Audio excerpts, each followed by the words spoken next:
When there is a discussion, we also think it is essential to have Russia in it. Otherwise, the discussions don't,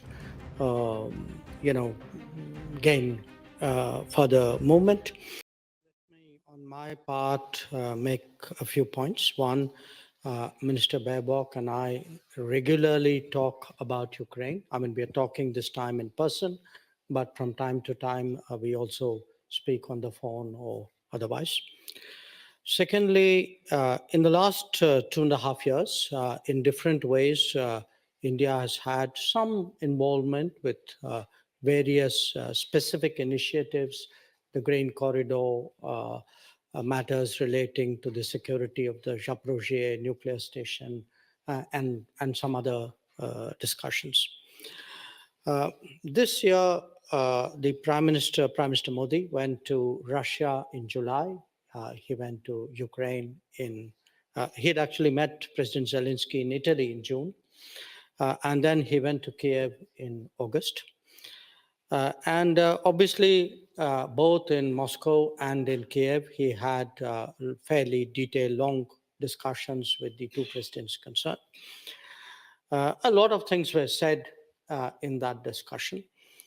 And where our own position is concerned, I think it rests on some postulates. One, that we don't believe that differences and disputes can be settled through war. This is not the era of war. Secondly, we don't believe in this conflict that a solution will come from the battlefield. So we do think that negotiations are the only way forward. At some point, there has to be negotiation.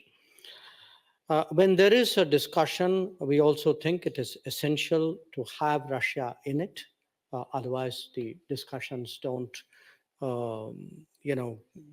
gain further movement.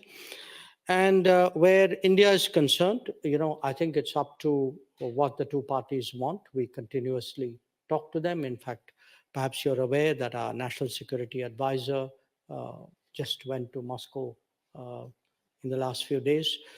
So that's really what the state of play is.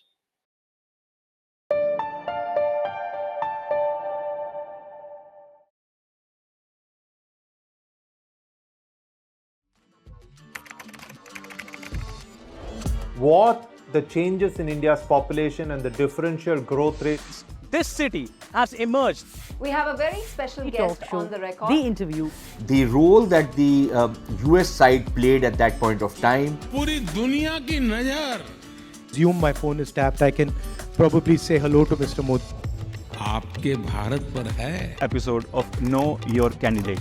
The rising confidence of India under Prime Minister Narendra Modi.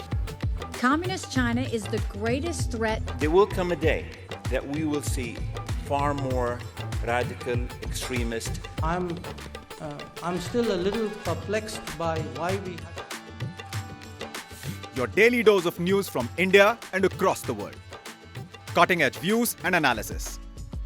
Tune into HT videos. Click on the bell icon to subscribe.